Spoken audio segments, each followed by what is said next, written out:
everyone. The video shows how to use YiLuProxy in urbrowser. Firstly, configure YiLuProxy settings as shown video.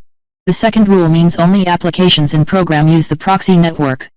Then click Save.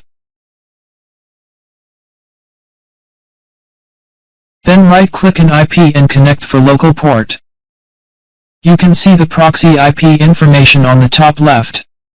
The green point means the proxy IP connects successfully.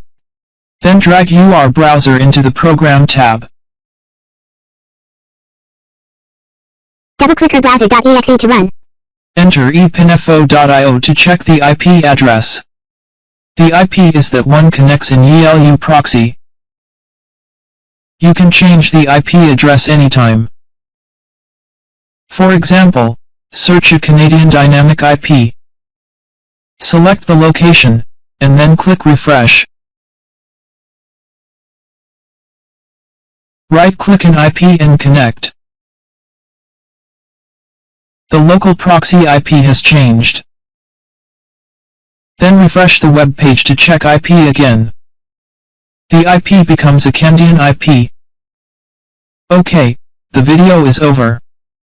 Thank you for watching and subscribing.